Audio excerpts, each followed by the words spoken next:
Yang Gimana? menjadi dewa itu dianggapnya si Paulus, bukan Yesus. Bagi orang Sabar Yunani dulu, itu. jangan sembunyikan. Jangan disembunyikan kebenaran itu, saudara. Ketika informasi Kan tentang yang dianggap Yesus, mereka dewa itu ya.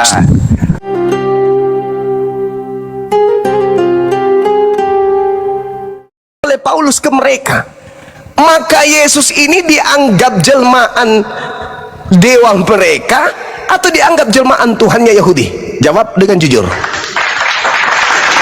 Orang-orang Roma Yunani ketika diberitakan tentang Yesus, ini yang buka kamera bisa nggak ditutup aja dulu?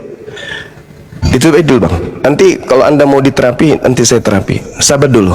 Pasien ini dulu yang pertama. Ditutup aja kameranya. Bingung saya entah ngapa-ngapain anda. Jadi ketika saudara mendengarkan cerita-cerita tentang Yesus membangkitkan orang mati, orang lumpuh berjalan, badai menjadi tenang dan seterusnya, berita-berita ini sampai kepada Romawi dan Yunani, mereka menganggapnya inkarnasi Tuhannya Yahudi atau inkarnasi dewa mereka? Jawab. Harus bisa ditutup dulu kameranya abang ini. Ngapain dia? Atau diturunkan aja dulu. Ya gimana? Yang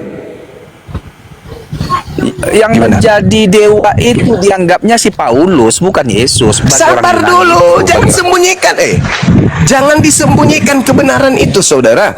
Ketika informasi Kan tentang yang dianggap Yesus, mereka dewa itu ya.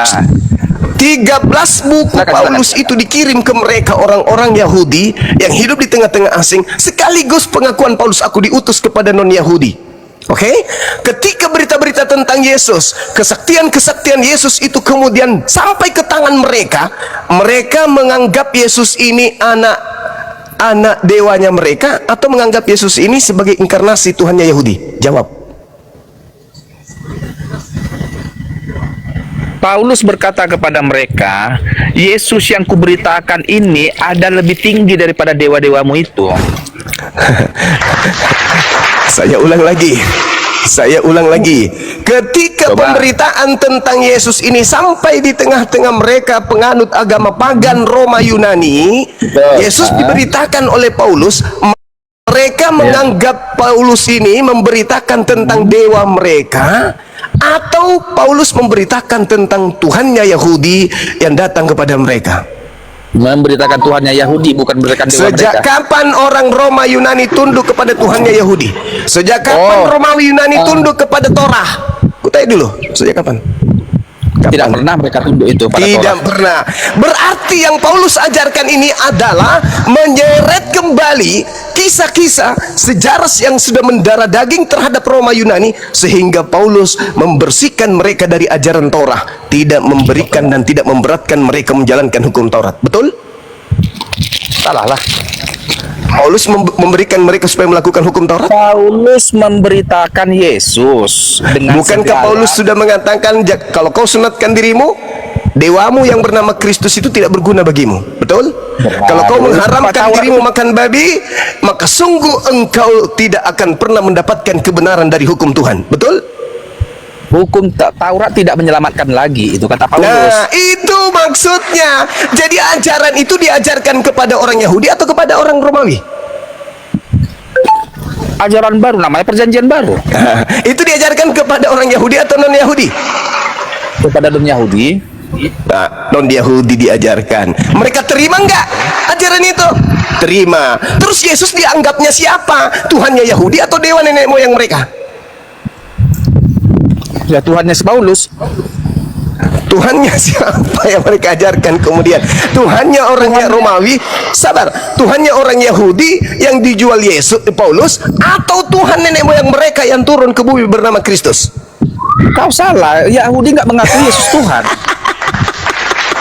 Saya ulang lagi pertanyaan saya. Saya ulang. Orang-orang Roma yang pertama kali mendirikan agama Katolik ini menganggap yang mereka sembah bernama Kristus itu inkarnasi dari Theos, dewa moyang mereka, atau Kristus anak Maria yang adalah orang Yahudi. Kristus anak Maria yang adalah anak Yahudi. Ada nggak orang Roma mau menyembah orang Yahudi? Karena dilihatnya mujizat itu jadi mau percaya. Mereka setelah dikunci otaknya, dikatakan itu adalah penjelmaan dari Theos, mereka percaya nggak? Ada yang percaya, ada yang nggak percaya. Ketika mereka kemudian diajarkan bahwa ini adalah penjelmaan Yod-Heh-Pah-Peh, mereka percaya? Sebagian percaya, sebagian tidak Tidak percaya. ada percaya. Orang-orang Roma tidak ikut tunduk kepada aturan Yahudi. Ingat, Herodes, kemudian Pilatus hidup di kalangan orang-orang Yahudi, malah menjajah, bukannya tunduk kepada Tuhan mereka. Tapi ketika Mereka kemudian nggak percaya. pengajaran Herodes tentang nggak percaya. Theos, ketika pengajaran Pilatus tentang nggak Theos percaya. datang kepada mereka, dalam nama Kristus, laku keras ajaran tersebut.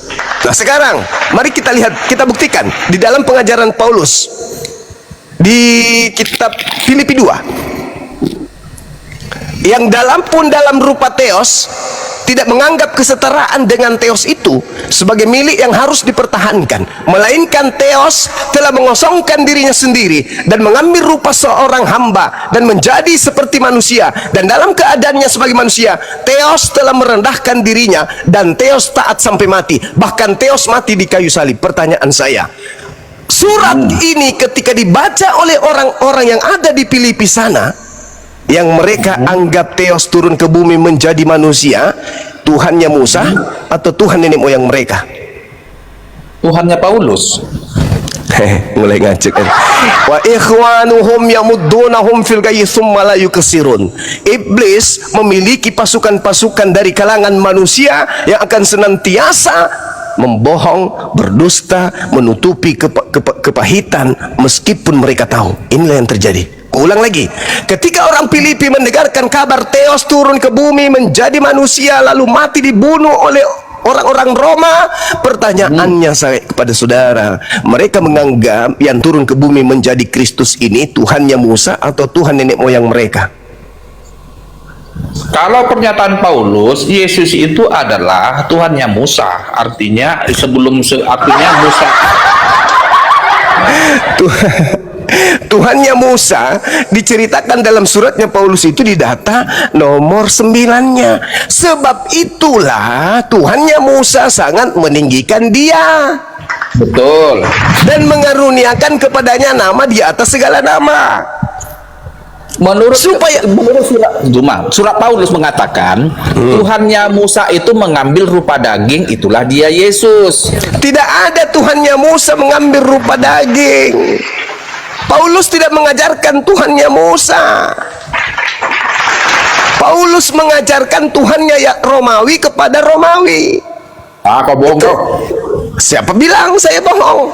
Anda lihat Filipi 2, yang walaupun dalam rupa Theos tidak menganggap kesetaraan dengan Theos itu sebagai milik yang harus dipertahankan, melainkan Theos telah mengosongkan dirinya dan mengambil rupa seorang hamba dan menjadi sama dengan manusia, dan dalam keadaannya sebagai manusia Theos merendahkan dirinya dan taat sampai mati, bahkan Theos mati di atas kayu salib.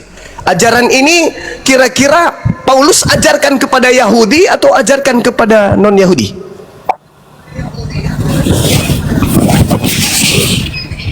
Kepada non-Yahudi.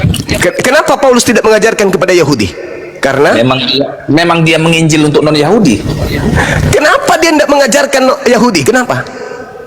Dia mengambil pilihan untuk menginjil kepada non-Yahudi, ke Roma dan ke... Alasannya kenapa dia tidak kemudian mengajarkan kepada orang Yahudi dewa turun menjadi manusia? Apa alasannya? Karena untuk orang Yahudi cenderung Petrus, Yakobus itu untuk orang Yahudi, tetapi untuk non-Yahudi Paulus mengambil. Karena Paulus itu ahli Taurat. Paulus tahu tidak mungkin laku kalau ini kujual kepada orang Yahudi. Bagaimana mungkin orang Yahudi dengar? Bagaimana mungkin orang Yahudi bisa dia tipu dengan mengajarkan Yod-Heh-Pah-Peh yang diterangkan di dalam kitab bukan manusia dan bukan anak manusia, yang dalam kitabmu Tuhan itu tidak sesuai, tidak sama dengan makhluk, yang dalam kitabmu Tuhan itu maha hidup dan maha mematikan, telah datang kepadamu, mati yang kau bunuh itu Tuhanmu loh. Ada Yesus pernah mengatakan begitu? Nggak ada. Nggak ada Yesus pernah mengatakan itu. Di Filipi 2, dewanya orang Roma turun ke bumi menjadi Yesus, lalu Tuhannya Yahudi meninggikan dia. Itu dalil, itu fakta. Makanya dalam Roma 14 nomor 9, apa yang dikatakan Paulus? Untuk itulah Theos mati, agar Theos dibangkitkan kembali oleh Elohim Tuhannya Yahudi untuk menjadi Tuhan dan Kristus bagi non-Yahudi. Kau baca teliti kitab. Kan kok cocok-cocokkannya itu. Tidak bisa, Bung. Paulus itu ahli kitab. Makanya Yesus mengatakan, waspadalah kepada ragi orang Farisi. Waspadalah kepada orang Farisi. Celakalah orang Farisi. Kenapa? Dia akan menyeberangi lautan, menjelajahi daratan, mentobatkan orang menjadi pengikut agamanya, dan setelah menjadi pengikut agamanya, dia menjadikan pengikutnya itu menjadi orang neraka dan 2 kali lebih jahat daripada dia sendiri. Matius 23 nomor 15 dan digenapi nomor 36. Dan semua ini akan ditanggung oleh angkatan jahat ini. Angkatan jahat. Siapa angkatan jahat tadi? 3 hari 3 malam dalam perut bumi. Oh salah, kok jadi Yesus kok bilang kata jahat, bodoh tidak balik. bisa, Bung. Tidak bisa. Sekarang kita pada kesimpulan. Kamu yang bodoh, kamu yang bahlul. Sekarang kita sampai kepada kesimpulan. Itu dinyatakan Yesus kepada orang Yahudi. Maksudnya itu angkatan. Betul. Dan angkatan jahat itu menyeberangi lautan, menjelajahi daratan, mentobatkan orang menjadi pengikutnya. Betul. Tunggu dulu. Kenapa kau bilang Yesus itu yang si 3 hari 3 malam itu jadi angkatan jahat? Lah, itu Yesus yang mengatakan. Makanya saya katakan kata itu cuma bahwa makanya saya katakan silakan. Kepada angkatan jahat ini, maksudnya yang ditunjuknya itu kepada orang Yahudi yang gak percaya dengan Yesus ini, orang Farisi kan? Iya, orang Farisi kurang asam ini, ahli Taurat itu. Kepada ya, Paulus angkatan jahat ini, kepada angkatan jahat ini tidak akan diberikan tanda selain tanda Yunus, maksudnya kepada orang Yahudi yang muji-muji itu. Nah, kenapa Kristen kau bilang yang ngajarin orang Yahudi nggak? Jangan dulu ke Kristen, kita bahas cerita angkatan jahat masih ini. Siapakah yang dimaksud? Gini juga. Siapakah yang dimaksudkan Yesus angkatan jahat? Yang pertama, satu orang Farisi, orang Yahudi yang menolaknya. Yang menolaknya. Kenapa kau bilang yang mati 3 hari 3 malam itu adalah angkatan jahat?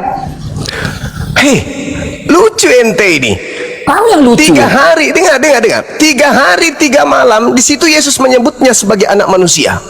Anak manusia, pada kesimpulannya, jemaat atau umat Yahudi ketika Yesus datang, mereka terbagi 2, angkatan jahat dan angkatan benar. Betul? Betul, yang percaya dan yang tidak percaya. Oke, yang percaya itu disebut angkatan benar, yang tidak percaya disebut angkatan jahat. Ada tanda yang diberikan kepada angkatan jahat. Apa tanda yang diberikan kepada angkatan jahat? Anak manusia akan keluar dari perut bumi pada hari ketiga. Itu tanda untuk angkatan jahat. Apa tanda untuk angkatan benar? Anak manusia akan nampak di tengah langit. Oh enggak, itu salah. Enggak begitu spesifiknya. Gimana salah? Guru, apa tanda? Apa tanda kedatanganmu? Oh salah. Jawab Yesus.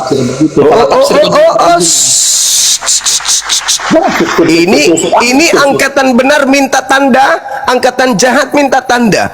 Angkatan benar minta, guru, apa tanda kedatanganmu? Aku nampak di tengah kuburan atau aku nampak di tengah langit? Jawab. Oh, itu tuh kedatangan Yesus yang kedua kali. Saya ulang lagi. Angkatan benar minta satu tanda. Dan ketika angkatan benar minta tanda, Yesus mengatakan tandanya anak manusia akan terlihat di tengah kuburan atau akan terlihat di tengah langit. Jawab. Beda konteks, beda cerita, beda Saya ulang lagi. Ini yang keempat kalinya. Ketika angkatan benar minta tanda, guru, apa tanda kedatanganmu? Apa kata Yesus? Aku nampak di tengah kuburan atau aku nampak di tengah langit? Jawab.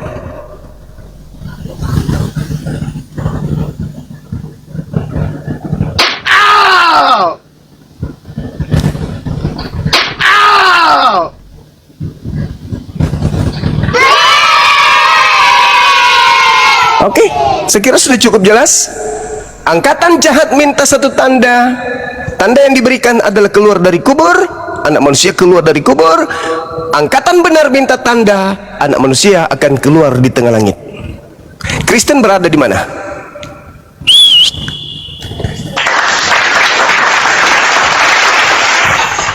Oke, saya kira cukup teman-teman sekalian. Kalau ada pasien baru mungkin ada Dinda Kancang di sini memberikan materi juga mungkin. Yang pasti edukasi udah sampai. Saudara Gabriel mau waras atau mau tetap gila silakan, kita nggak ada paksa. Silakan teman-teman.